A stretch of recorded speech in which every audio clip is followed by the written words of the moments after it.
Welcome back students.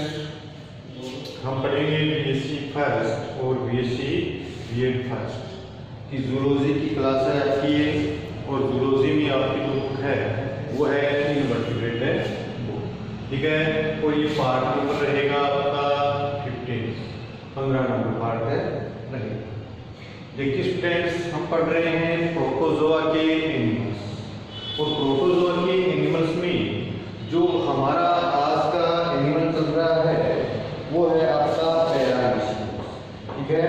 और paramecium के बारे में हमने पीछे की क्लास में अध्ययन किया है, बहुत सी बातों के बारे में हमने जाना है।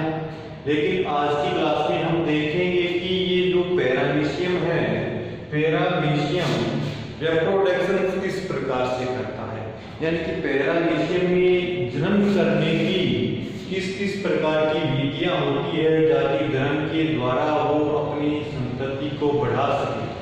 तो रिप्रोडक्शन किस प्रकार से होता है, तो आज की क्लास का अपना टॉपिक रहेगा रिप्रोडक्शन इन पैरामीशियम, ठीक है। तो आज का टॉपिक रिप्रोडक्शन के बारे में रहेगा। तो आपका टॉपिक क्या है आज का? रिप्रोडक्शन, ठीक है। Reproduction in paramecium. अब देखिए स्टूडेंट्स, पैरामीशियम में वैसे तो रिप्रोडक्शन की बहुत सी विधियों के बारे में पता चला है, लेकिन इसकी आज की क्लास में हम केवल जो इनके अंदर रेगुलर रूप से रिप्रोडक्शन की जो मेथड्स पाए जाते हैं उन्हीं की चर्चा करेंगे। बाकी जो इसकी विधियां हैं वो आगे की क्लास में चर्चा करेंगे।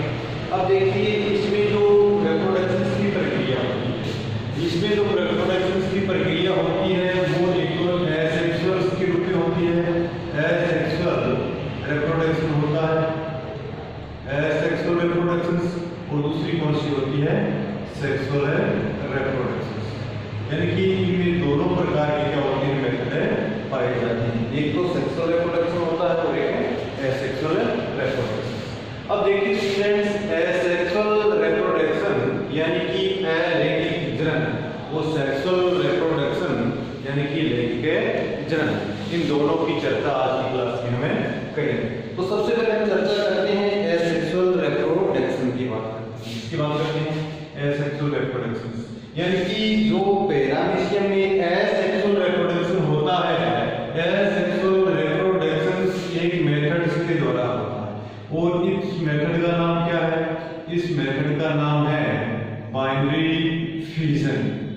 मेथड का नाम क्या है? Binary fission. अर्थात इसे हम हिंदी में बोलते हैं तो बाइनरी का अर्थ क्या हो गया?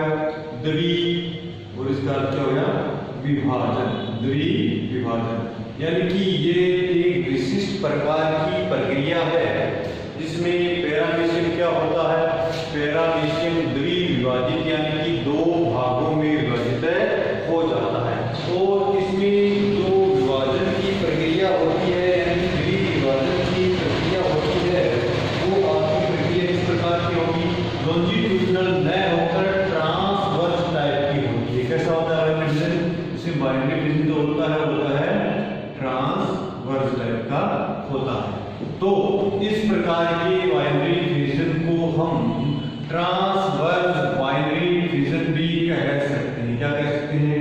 ट्रांसवर्स बाइनरी डिवीजन, यानी कि अनुप्रस्थ द्विविभाजन। क्या बोल सकते हैं इसे? अनुप्रस्थ द्विविभाजन, अनुप्रस्थ द्विविभाजन भी कहा जा सकता है। अर्थात जो पैरामीशियम है वो लॉन्जिट्यूडिनल प्रक्रिया से, जिस प्रकार से यूग्लिना में पढ़ा था, यूग्लिना में जो बाइनरी डिवीजन था वो क्या था? लॉन्जिट्यूडिनल था, ठीक है। इसमें कैसा होता है? इसमें होता है अनुप्रस्थ यानी कि ट्रांसवर्स रूप से होता है। अब देखिए इसमें जो बाइनरी डिवीजन की प्रक्रिया होती है वो किस प्रकार से होती है।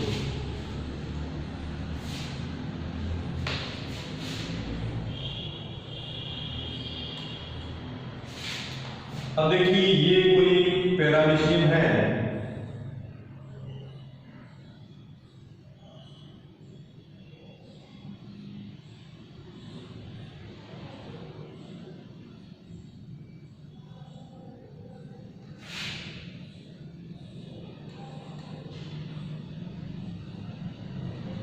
ये पैरामीशियम है।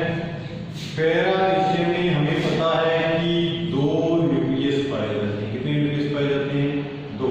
एक तो कैसा होता है? एक तो होता है मैक्रो न्यूक्लियस, और एक क्या होता है? एक होता है आपका माइक्रो न्यूक्लियस। यानी कि एक मैक्रो न्यूक्लियस और एक माइक्रो न्यूक्लियस।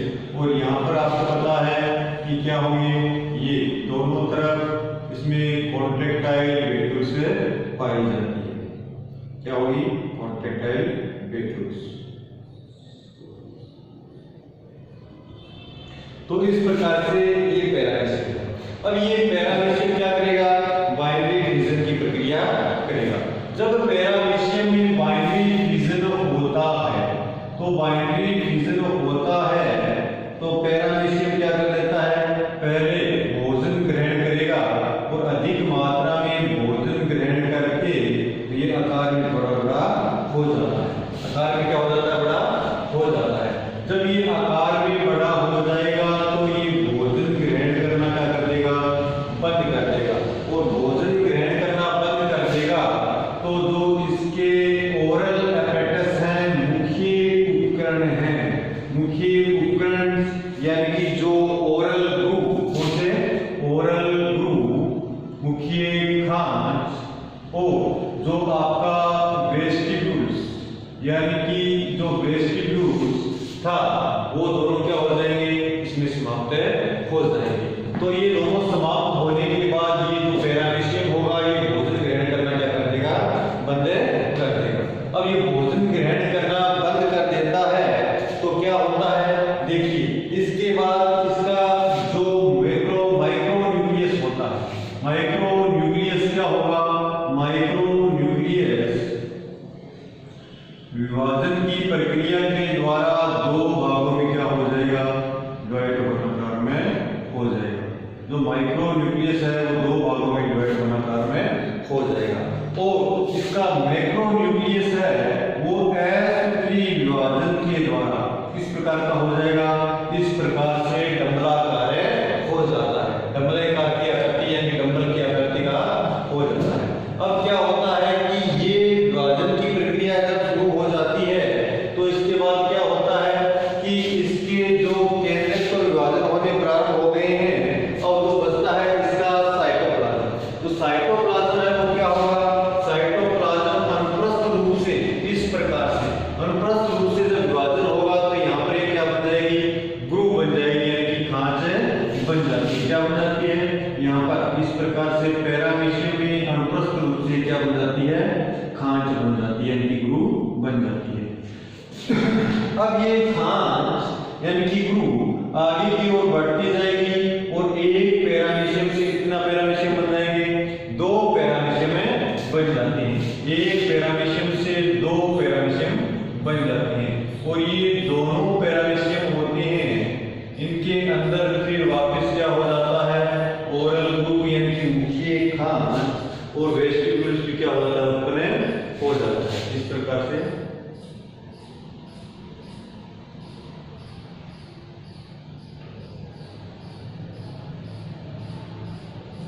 और दोनों में एक मैक्रो न्यूक्लियस और एक माइक्रो न्यूक्लियस आ जाता है। और इस प्रकार से ये जो बने हुए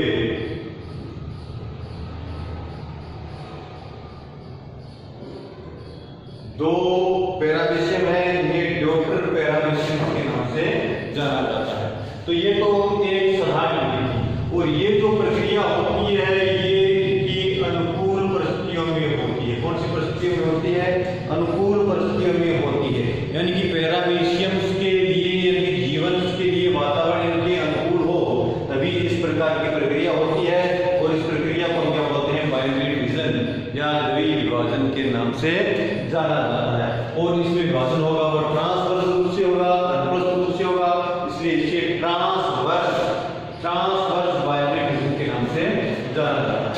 और एक बात ध्यान रखिएगा कि इसमें जो बाइनरी डिवीजन की प्रक्रिया होती है उसमें कितना मिनट लगता है? 30 मिनट का टाइम लगता है। इसकी बाइनरी डिवीजन की प्रक्रिया कितना मिनट लगता है?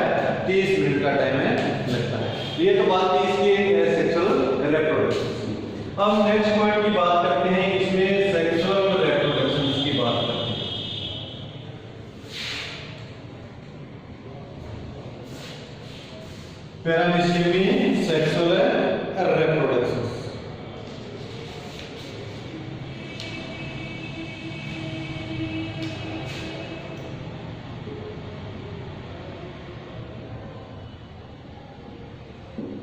सेक्सुअल रिप्रोडक्शंस इन पैरामीशियम।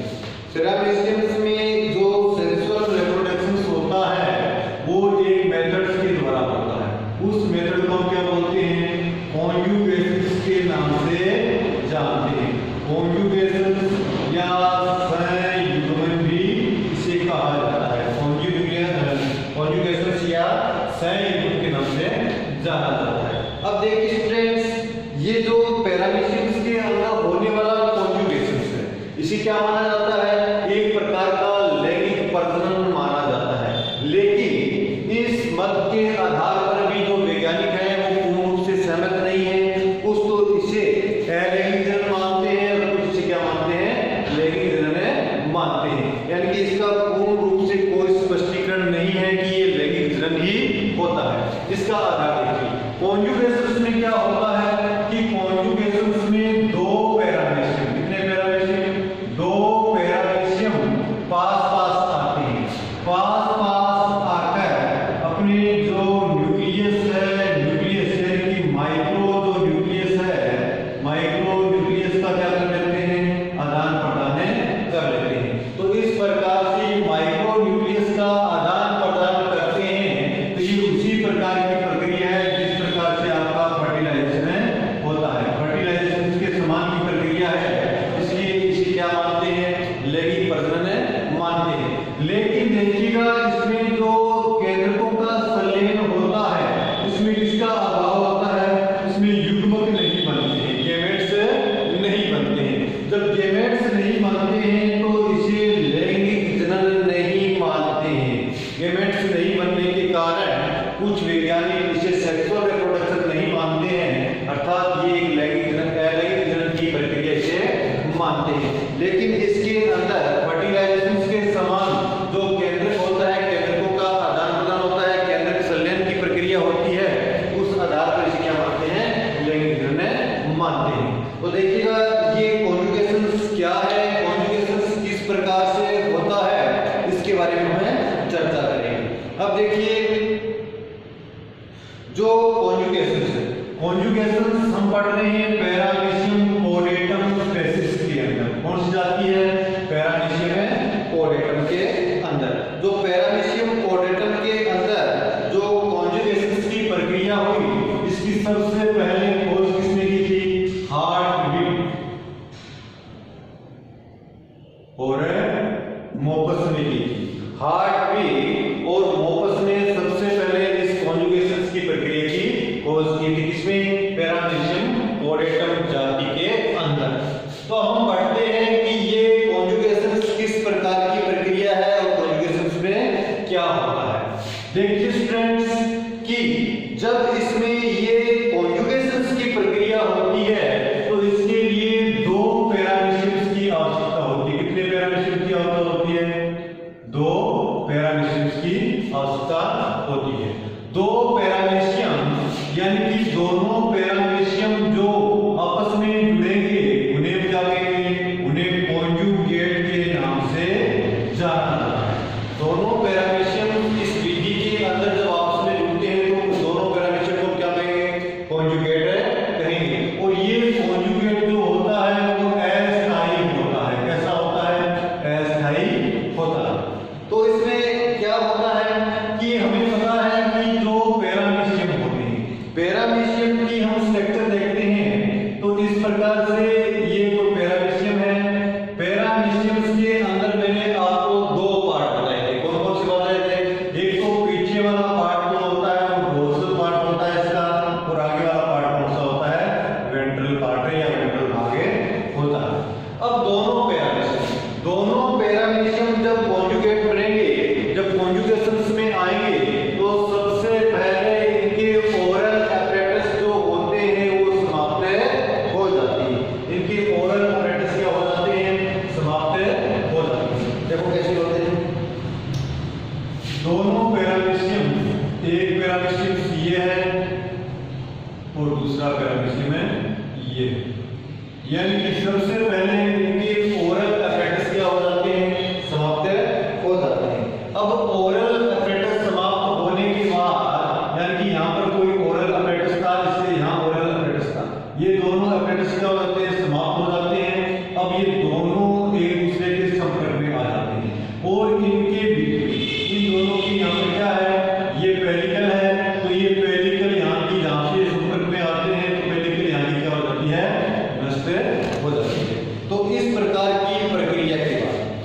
प्रकार की प्रक्रिया के बाद क्या होगा, देखो इसमें कितने केंद्र थे, एक तो बड़ा केंद्र था, इसमें एक है छोटा, इसमें भी एक बड़ा केंद्र और एक है छोटा केंद्र, दोनों में समान थे। यानी कि पैरामीशियम कैसा होता है, पैरामीशियम में दो केंद्र पाए जाते हैं। कितने केंद्र पाए जाते हैं, दो केंद्र के पाए जाते हैं।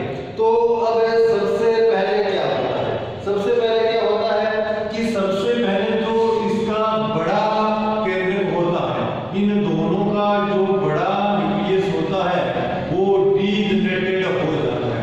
डीजनरेटेड का अर्थ होता है ये छोटे छोटे टुकड़ों में क्या हो जाएगा, टूट जाएगा। दोनों का जो मैक्रो न्यूक्लियस है वो डीजनरेटेड होकर छोटे छोटे टुकड़ों में टूट जाता है, और छोटे छोटे टुकड़ों में टूटने के बाद ये जो केंद्र है ये विशिष्ट एंजाइम्स के द्वारा, इसके द्वारा विशिष्ट एंजाइम्स के द्वारा इन टुकड़ों को क्या कर दिया जाता है, नष्ट कर दिया जाता है।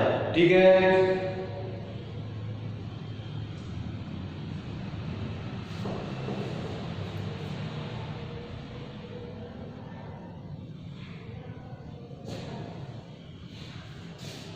एंजाइम के द्वारा इसे विघटित कर दिया जाता है। तो इसका जो मैक्रो न्यूक्लियस है, मैक्रो न्यूक्लियस क्या हो जाता है, डीजनरेटेड हो जाता है, डीजनरेटेड हो जाता है, यानी कि नष्ट हो जाता है। जब मैक्रो न्यूक्लियस डीजनरेटेड हो जाएगा तो क्या हो जाएगा, इसमें केवल और केवल एक सिंगल जो न्यूक्लियस बचेगा, ये न्यूक्लियस कौन सा होगा, ये आपका केवल और केवल माइक्रो न्यूक्लियस होता है। यानी कि बड़ा केंद्र इसमें नष्ट हो जाता है, बचता कौन सा है, माइक्रो न्यूक्लियस। अब माइक्रो न्यूक्लियस में क्या होता है, माइक्रो न्यूक्लियस के अंदर अब सेल डिवीजन की प्रक्रिया होती है। तो माइक्रो न्यूक्लियस क्या होगा, माइक्रो न्यूक्लियस क्या होगा, डिवाइडेड होगा या नहीं होगा, विभाजित होगा। जब माइक्रो न्यूक्लियस के अंदर विभाजन होता है तो ये आपका विभाजन किस प्रकार का होता है, न्यूनकारी विभाजन होता है। न्यूनकारी विभाजन का अर्थ है कि इसमें जो गुणसूत्र है वो एक हो जाते हैं। तो इसमें पहला विभाजन होगा, पहला विभाजन होने के बाद एक जो माइक्रो न्यूक्लियस से कितने माइक्रो न्यूक्लियस बन जाएंगे, दो माइक्रो न्यूक्लियस बन जाएंगे। अब पहला विभाजन होने के बाद फिर इसमें एक विभाजन और होता है, विभाजन है और होता है। तो विभाजन और होगा तो इसमें देखो क्या होगा कि जो माइक्रो न्यूक्लियस है, माइक्रो न्यूक्लियस डिवाइडेड अगेन, यानी कि दोबारा विभाजित होगा। जब माइक्रो न्यूक्लियस दोबारा विभाजित होता है तो इसमें कुल कितने केंद्र बन जाते हैं, कुल इसमें 4, यानी प्रत्येक पैरामीशियम के अंदर कितने माइक्रो न्यूक्लियस बन जाते हैं, 4 माइक्रो न्यूक्लियस, यानी कि 4 माइक्रो न्यूक्लियस स्टेज बन जाती है। क्या बन जाती है, ये 4 माइक्रो न्यूक्लियस स्टेज बन जाती है। अब ये जो 4 माइक्रो न्यूक्लियस है, 4 माइक्रो न्यूक्लियस स्टेज में से क्या होता है कि इसमें से यानी कि इनके जो 3 केंद्र होते हैं, इसके जो 3 केंद्र होते हैं वो क्या हो जाते हैं, फिर डीजनरेटेड हो जाते हैं। तीनों केंद्र क्या हो जाते हैं, डीजनरेटेड हो जाते हैं। डीजनरेटेड होने के बाद देखो इसके 3 न्यूक्लियस, इसके भी 3 ये डीजनरेटेड हो गए, इसके भी 3 क्या हो गए, डीजनरेटेड हो गए। अब देखो डीजनरेटेड होने के बाद जो इसका माइक्रो न्यूक्लियस था, माइक्रो न्यूक्लियस फिर विभाजित होता है, और विभाजन इसमें किस प्रकार का होगा, इसमें जो विभाजन होता है वो यूनिक्यू प्रकार का होता है, यानी कि असमान प्रकार का विभाजन होता है। कैसा विभाजन होगा इसमें, असमान प्रकार का, यूनिक्यू प्रकार का, असमान प्रकार का विभाजन। जब असमान प्रकार का विभाजन होगा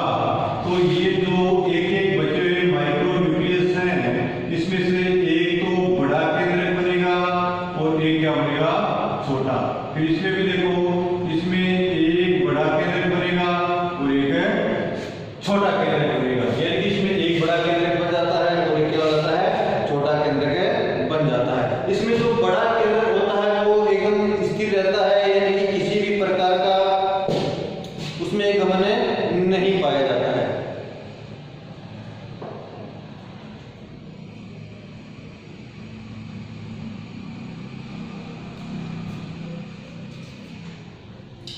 इसमें जो बड़ा केंद्रक होता है, बड़ा केंद्रक कैसा होता है, अचल होता है, यानी कि स्थिर होता है, जबकि इसमें छोटा केंद्रक दोनों में क्या होता है, गतिशील होता है। अब ये दोनों केंद्रक जो होंगे, जो माइक्रो न्यूक्लियस हैं, वो गति करेंगे, गति करके ये यहाँ आ जाएगा और ये आ जाएगा, यहाँ आ जाएगा, यानी कि एक दूसरे पैरामीशियम के अंदर क्या हो जाती हैं, स्थानांतरित हो जाती हैं। ये इसका मैक्रो न्यूक्लियस है, माइक्रो न्यूक्लियस यहाँ पर था, वो यहाँ आ जाता है, वो यहाँ था, वो यहाँ चला जाता है, यानी कि दोनों माइक्रो न्यूक्लियस हैं वो एक दूसरे पैरामीशियम में क्या कर जाते हैं, गमन कर जाते हैं। ठीक है, जब एक दूसरे माइक्रो न्यूक्लियस के अंदर ये गमन कर जाते हैं, तो गमन करने के बाद क्या होता है, गमन करने के बाद ये जो आपका माइक्रो न्यूक्लियस था, ये मैक्रो न्यूक्लियस से क्या हो जाता है, जुड़ जाता है, और जुड़ने के बाद ये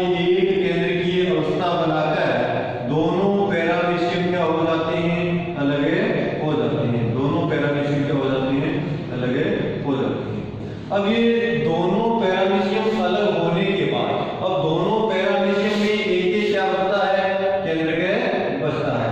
अब ये एक एक केंद्रक बचता है तो इसमें फिर विभाजन होगा, तो विभाजन किस प्रकार से होगा, विभाजन से फिर एक मैक्रो न्यूक्लियस बनेगा और एक माइक्रो, यानी कि इस केंद्रक का विभाजन होकर एक मैक्रो न्यूक्लियस बनता है और एक माइक्रो न्यूक्लियस बन जाता है। तो अब आगे के विभाजन में देखो, आगे के विभाजन में क्या होता है कि आगे के विभाजन में 1 से 2, 2 से 4, 4 से 8, यानी कि 3 टाइम डिवाइडेड, यानी कि 3 विभाजन और होते हैं, यानी कि 3 विभाजन और होंगे तो इसमें क्या होगा, देखिए 3 विभाजन और होंगे तो इसमें क्या होता है कि ये जो मैक्रो न्यूक्लियस है, मैक्रो न्यूक्लियस की संख्या भी क्या हो जाती है, 1, 2, 3 और 4, और माइक्रो न्यूक्लियस की संख्या कितनी हो जाती है, 1, 2, 3, 4। अब बने हुए मैक्रो न्यूक्लियस और 4 ही माइक्रो न्यूक्लियस बनते हैं, तो इनमें से जो 3 माइक्रो न्यूक्लियस होते हैं ये डीजनरेटेड हो जाते हैं। कितने micro nucleus, 3 micro nucleus, 3 micro nucleus are degenerated, 3 micro nucleus क्या हो जाते हैं, नष्ट हो जाते हैं, कि डीजनरेटेड हो जाते हैं। अब देखिए फ्रेंड्स, अब इस प्रकार से 3 माइक्रो न्यूक्लियस डीजनरेटेड होने के कारण अब इस पैरामीशियम के अंदर 4 तो मैक्रो बच गए और एक माइक्रो बच गया। फिर इसी प्रकार से इसमें होता है, इस पैरामीशियम में इसी प्रकार से होता है,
चला जाएगा।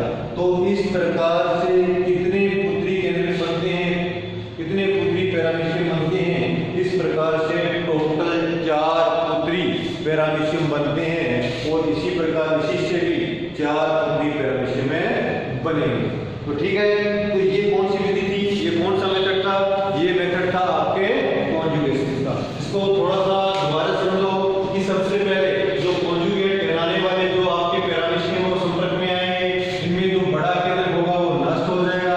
छोटे वाला केंद्र क्या होगा, छोटे वाला केंद्र के अंदर एक न्यूनकारी विभाजन होगा, जिससे कितने केंद्र बनेंगे, पहले 2 बनेंगे, 2 से फिर क्या बन जाएंगे, 4 बन जाएंगे और 4 में से 3 जो इसके मैक्रोन्यूक्लियस है वो नष्ट हो जाएंगे, 3 क्या हो जाएंगे, नष्ट हो जाएंगे। बचेगा कितना, केवल एक मैक्रोन्यूक्लियस बचेगा।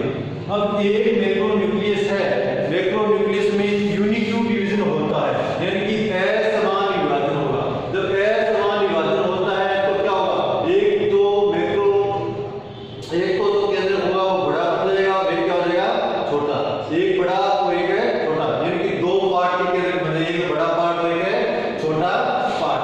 अब इसमें जो बड़ा पार्ट होता है वो कैसा होता है, बड़ा पार्ट बिल्कुल स्थिर होता है, इधर उधर कहीं भी गमन नहीं करता है, अर्थात एकदम अचल होता है। जबकि इसका छोटा जो माइक्रोन्यूक्लियस था वो क्या होगा, यानी कि न्यूक्लियस का छोटा पार्ट था वो क्या होगा कि इसका जो छोटा पार्ट न्यूक्लियस का इस पैरामीशियम में चला जाएगा और इसका छोटा पार्ट क्या होगा, इस पैरामीशियम में आ जाएगा। अब इस प्रकार से जो छोटे न्यूक्लियस का आदान प्रदान होने के बाद आगे की प्रोसेस क्या होगी कि जो छोटा न्यूक्लियस था तो न्यूक्लियस का बड़ा पार्ट है, इससे क्या हो जाता है, संयोजित हो जाता है और एक द्विगुणित अवस्था बन जाती है। और ये अवस्था उसी प्रकार से जिस प्रकार से अन्य जो एनिमल्स है उनमें फर्टिलाइजेशन की प्रक्रिया होती है। अब इसमें क्या होता है कि इस प्रकार से ये द्विगुणित केंद्र होगा, द्विगुणित केंद्र जैसे ही बन जाता है दोनों पैरामीशियम क्या हो जाते हैं, अलग अलग हो जाते हैं। अब जो पैरामीशियम के अंदर द्विगुणित केंद्र था, फिर इसमें असमान विभाजन होता है। असमान विभाजन होने के कारण ये जो द्विगुणित केंद्र था ये 2 भागों में इस प्रकार से बढ़ जाता है कि एक भाग तो इसका क्या होगा, लार्ज यानी कि मैक्रो, जबकि दूसरा भाग क्या होगा, माइक्रो होता है।